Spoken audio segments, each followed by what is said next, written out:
हो कि अगर मान लो यहाँ पे एक रिंग है, यहाँ पे आपको एक चार्ज क्यू रखा हुआ है, तो आप फोर्स कैसे कैलकुलेट कर सकते हो? पहले क्या करना है, यहाँ पे इलेक्ट्रिक फील्ड निकाल लेते हैं, चार्ज से मल्टीप्लाई कर लेते हैं, आप फोर्स निकाल लेते हो, ठीक है, ओके।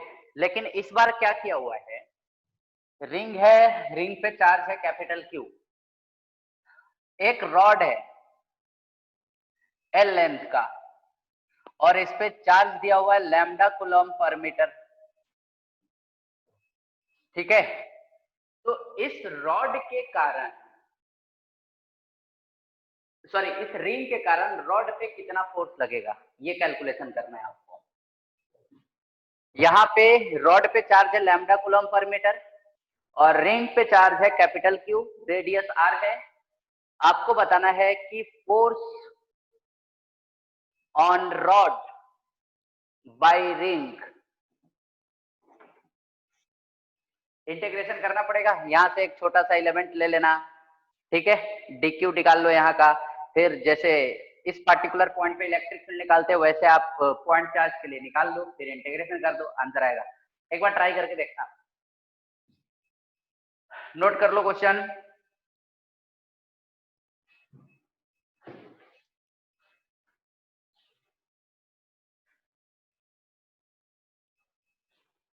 आंसर भी लिख देता हूं, कॉन्फिडेंस आएगा। के Q lambda 1/r minus 1/√L² plus R², ये आ जाए तो खुश हो जाना, यही है फोर्स।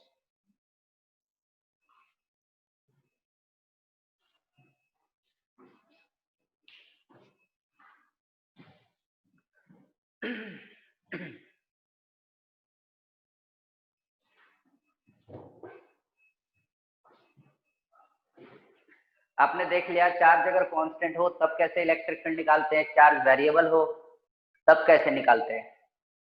दोनों केस हो गए यहाँ पे। रिंग का हम लोगों ने कर लिया, आर्क लेंथ का भी कर लिया।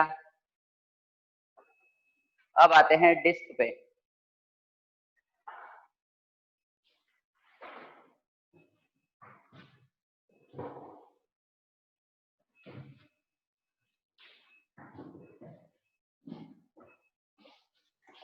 सर रॉड भी कुछ फोर्स लगाएगी ना रिंग पे?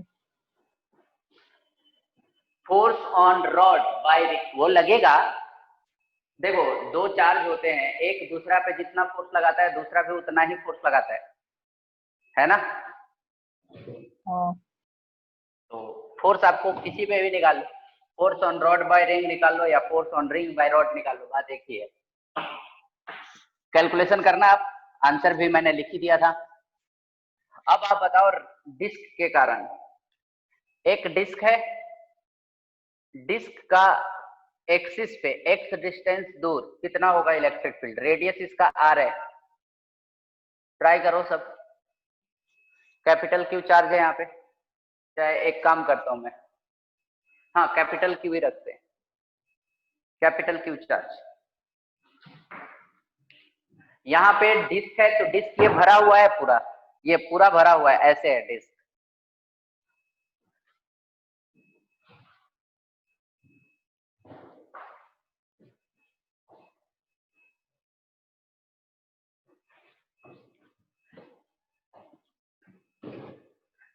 ग्रेविटेशन में ये सब निकाले थे क्या, रिंग, डिस्क, ग्रेविटेशनल फील्ड निकाले थे? अरे याद है किसी को?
रॉड के केस में एलिमेंट हम कैसे लेते थे, एक्स पे जाके डी एक्स का।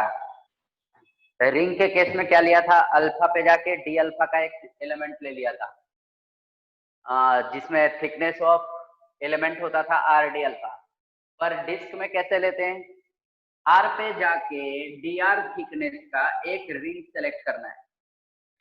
जैसे ये आपका रिंग है, तो इसका रेडियस आर है, तो आपको क्या करना है, छोटा आर पे जाके डी आर थिकनेस का एक रिंग कंसीडर करना है, डी आर थिकनेस। अच्छा,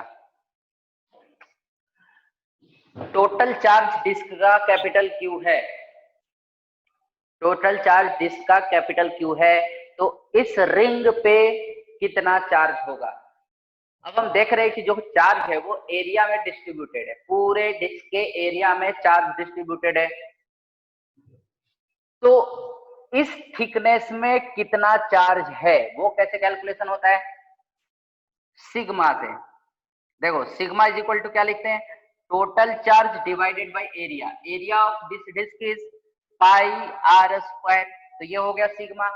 अब हमें इसका एरिया निकालना होगा, ये जो आप शेडेड पोर्शन देख रहे हो उसका एरिया कितना होता है। शेडेड पोर्शन का एरिया निकालने के लिए आप करोगे, इसको तोड़ दो, ऐसे कट करोगे तो खुल जाएगा, ये भी एक तरह का रॉड हो जाएगा। तो length of this rod is 2 pi छोटा r and thickness of this rod is d r, तो एरिया हो जाएगा, एरिया डी ए अगर मान लें यहाँ पे, तो ये होगा 2 पाई छोटा आर इंटू डी आर, ये हो गया छोटा एरिया। तो इस एरिया में कितना चार्ज होगा, तो आप यहाँ पे लिखोगे d q equal to sigma into d a, तो सिग्मा है q by pi r square into 2 pi छोटा आर इंटू डी आर, ये हो गया डी क्यू। अच्छा, मतलब यहाँ पे जो आपने रिंग सेलेक्ट करा है, सॉरी थोड़ा गड़बड़ हो गया,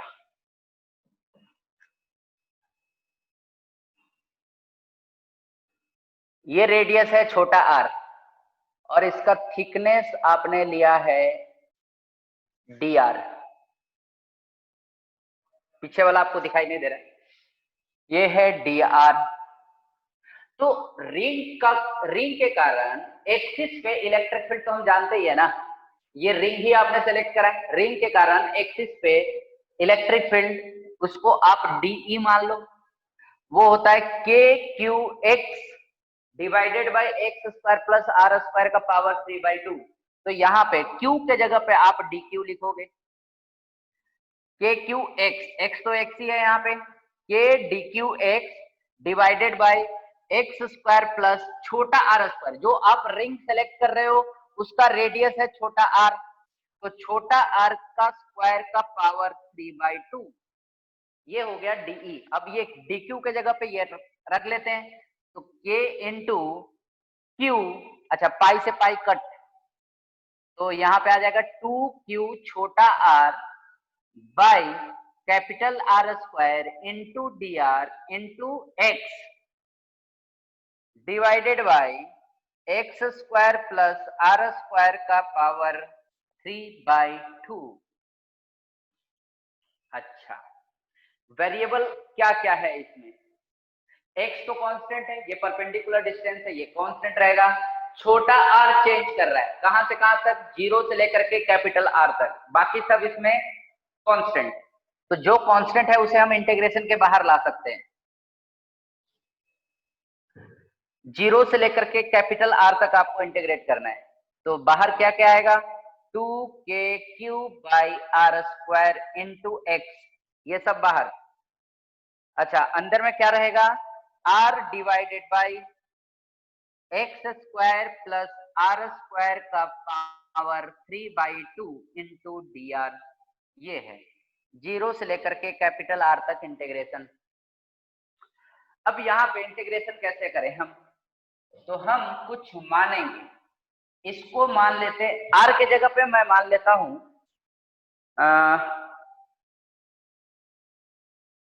आर के जगह पे एक tan थीटा मान लेते हैं, हाँ सही है। नहीं तो एक और काम, अगर मैं x square plus r square को टी मान लूं, x square plus r square को अगर मैं टी स्क्वायर मान लेता हूं, तो इसका डिफरेंशिएशन करके देखते हैं। डिफरेंशिएशन करोगे तो एक्स स्क्वायर का 0 हो जाएगा क्योंकि ये कांस्टेंट है। आर स्क्वायर का होगा 2r into d are, and T square का होगा 2t इंटू डी टी। तो ये हो गया 0 plus 2r into d r is equal to 2t into d t. 2 से 2 कैंसल। तो देखो ऊपर जो आर डी आर है उसके जगह पे टी डी टी आप लिख सकते हो, और x square plus r square को आपने टी स्क्वायर लिखा। तो ये फाइनली हो जाएगा, मैं यहां लिख रहा हूं, फाइनली हो जाएगा टी डी टी ऊपर में, और नीचे आ जाएगा टी स्क्वायर का पावर 3/2। 2 से 2 कैंसल, नीचे बचेगा टी क्यू और इंटीग्रेशन। अच्छा अभी मैं लिमिट नहीं रख रहा हूं क्योंकि वेरिएबल मेरा अलग है। ये आर का वेरिएबल था, अब हमें यहाँ टी का वेरिएबल रखना पड़ेगा। वो हम लास्ट में क्या करेंगे, इंटीग्रेशन करने के बाद उसे एक्स में सॉरी आर के टर्म में लिख करके फिर मैं 0 से आर तक इंटीग्रेट कर दूंगा। देखो एक टी से एक टी कैंसिल होगा, नीचे टी स्क्वायर बचेगा, तो आ जाएगा D T by T square का इंटीग्रेशन। तो 1/t² का इंटीग्रेशन होता है -1/t, तो -1/t।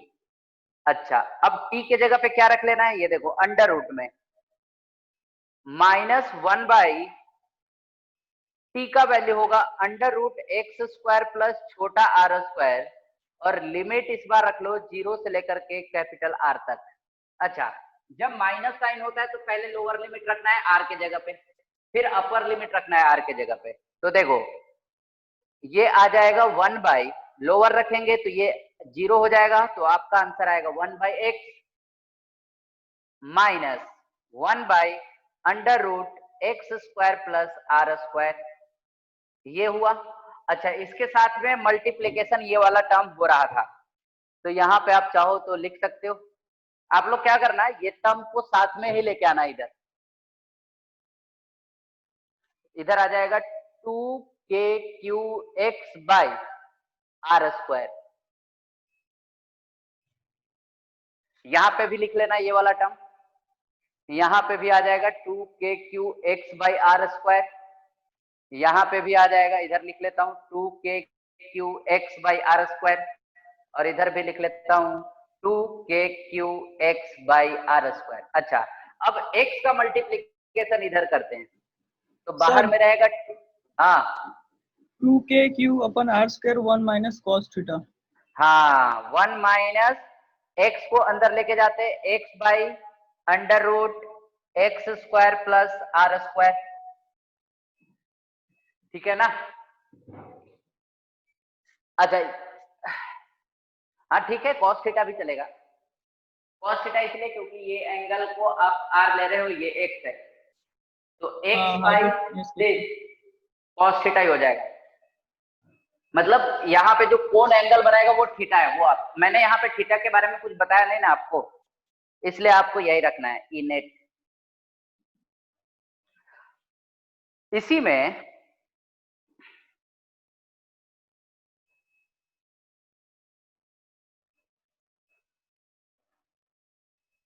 पहले नोट करो इसे,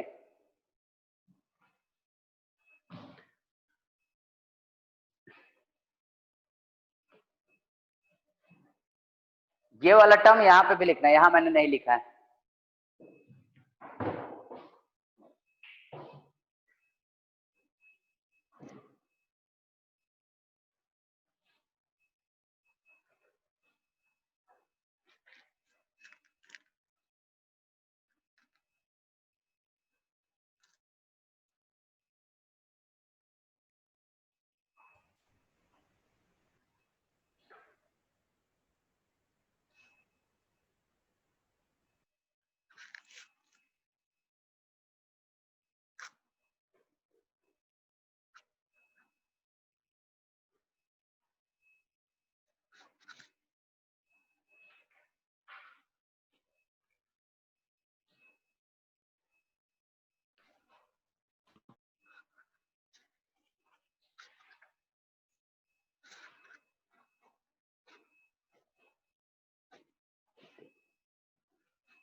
सर हम्म सर वहाँ पे -1/t की डायरेक्ट लिमिट नहीं रख सकते, x से लेके √x² + r²।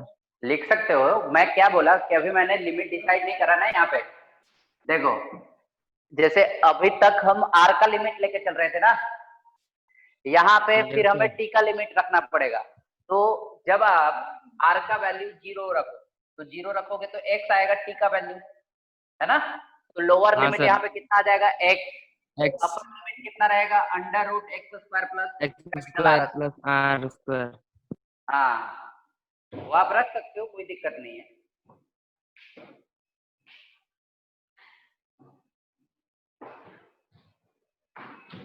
मैंने बाद में रखा है, कोई फर्क नहीं पड़ता उससे।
यार तुम लोग बोलते क्यों नहीं हो यार? हाँ सर, लिख हो लिया। गया तो? हाँ तो बोलना चाहिए ना, मैं वेट कर रहा हूँ।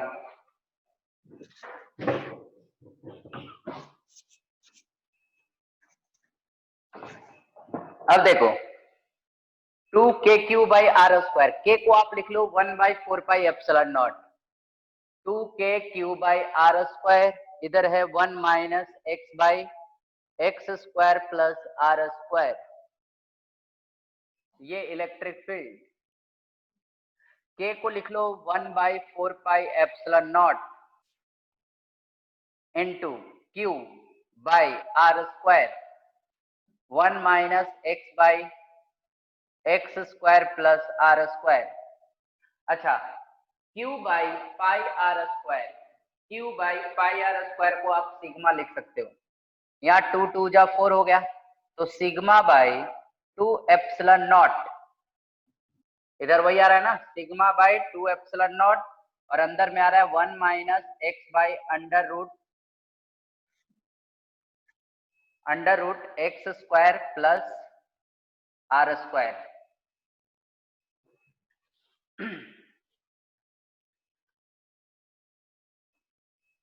अगर आप इनफाइनाइट डिस्क की बात करो, इनफाइनाइट डिस्क की बात की जाए तो r टेंड टू इनफाइनाइट हो जाएगा। मतलब x बहुत छोटा हो जाएगा r के कंपैरिजन में। तो यहां से आप क्या करो कि x को बाहर निकालो। मैं इसी में आपको दिखा रहा हूं कैसे करना है। x को कॉमन लोगे, सॉरी एक्स स्क्वायर को, तो 1 minus r square by x square रहेगा अंडर रूट के अंदर। फिर ये एक्स स्क्वायर बाहर आ जाएगा, तो अंडर रूट के अंदर में केवल 1 minus r square by x square ही रहेगा, और ऊपर वाला x और नीचे वाला x दोनों कैंसल आउट हो जाएंगे। तो ऊपर में ऐसे 1 डिवाइडेड बाई समथिंग, अगर आप r के जगह पे इनफाइनाइट रख लो, इनफाइनाइट रख लो, तो ये पूरा टर्म लगभग इनफाइनाइट ही हो जाएगा। 1 बाई इनफाइनाइट ये टर्म 0 हो जाएगा। मतलब जब मैं इनफाइनाइट डिस्क की बात कर रहा हूं, जब मैं इनफाइनाइट डिस्क की बात कर रहा हूं, तो ये वाला टर्म हो जाएगा 0। ठीक है, आपके पास इलेक्ट्रिक फील्ड केवल बचेगा सिग्मा बाई 2 एप्सिलॉन नॉट। ये इलेक्ट्रिक फील्ड एक्स से इंडिपेंडेंट होता है। मतलब एक डिस्क के नजदीक, इनफाइनाइट डिस्क है यहाँ पे, इनफाइनाइट का मतलब मैंने बताया था ये एक तरह का रिलेटिव चीज होता है। यहां से एक्स डिस्टेंस पे आपको चाहिए इलेक्ट्रिक फील्ड, तो ये एक्स थोड़ा और भी बड़ा हो जाए, यहाँ पे बोलो, यहाँ पे बोलो, यहाँ पे बोलो, यहाँ पे बोलो, इलेक्ट्रिक फील्ड चेंज नहीं हो रहा है, क्योंकि ये एक्स पे डिपेंड ही नहीं कर रहा है। अगर ये इनफाइनाइट डिस्क है तो सिग्मा बाई 2 एप्सिलॉन नॉट आपका आंसर होगा। कांस्टेंट इलेक्ट्रिक फील्ड एक्स से इंडिपेंडेंट होता है, जितना दूर भी आप जाओ इलेक्ट्रिक फील्ड हमेशा कांस्टेंट ही रहेगा, सिग्मा बाई 2 एप्सिलॉन नॉट। ये भी लिख लेना।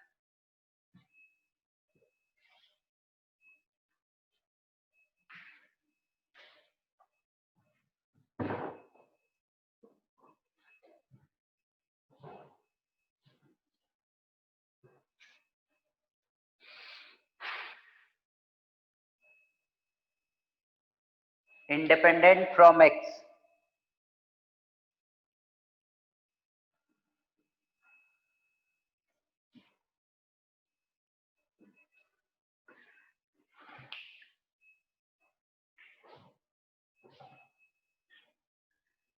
आपको होमवर्क रहेगा होलो स्फेयर का इलेक्ट्रिक फील्ड निकालना। रेडियस आर है, यहाँ पे देखो होलो स्फेयर की जब मैं बात कर रहा हूं, मैं फुल नहीं ले रहा हूं, क्योंकि फुल लेने से इलेक्ट्रिक फील्ड सेंटर पे 0 ही हो जाएगा। मैं हाफ ले रहा हूं, half hollow sphere. Hollow sphere पे चार्ज कहां पे रहता है? सरफेस पे रहता है। तो सरफेस के चार्ज को आप सिग्मा से रिप्रेजेंट करते हो, मतलब वहां पे हमें एरिया ऑफ स्फेयर की जरूरत पड़ेगी, ठीक ना। तो यहाँ पे है सिग्मा कूलॉम पर मीटर, चार्ज मैंने दे दिया, रेडियस आर है, तो सेंटर पे आपको बताना है इलेक्ट्रिक फील्ड कितना होगा इसके कारण।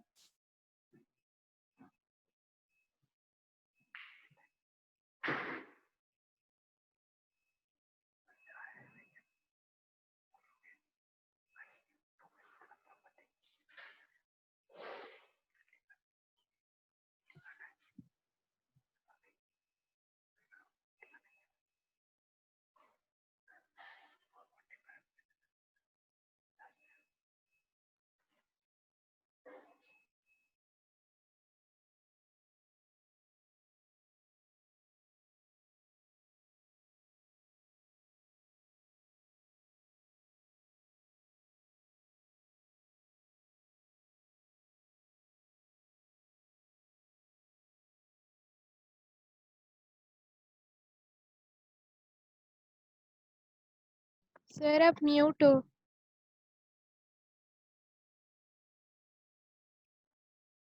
हाँ, इसका आंसर रहेगा sigma by 4 epsilon not.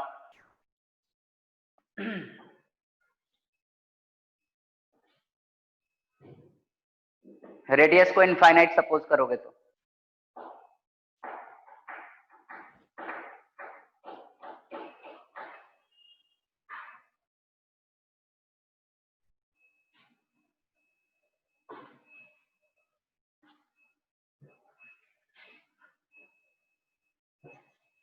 Electric field खत्म हो गया है, अभी प्रॉपर्टीज ऑफ इलेक्ट्रिक फील्ड केवल बचा हुआ है, उसमें थोड़ा टाइम लग जाएगा, तो आज हम इतना ही दूर तक करेंगे, ठीक है ना।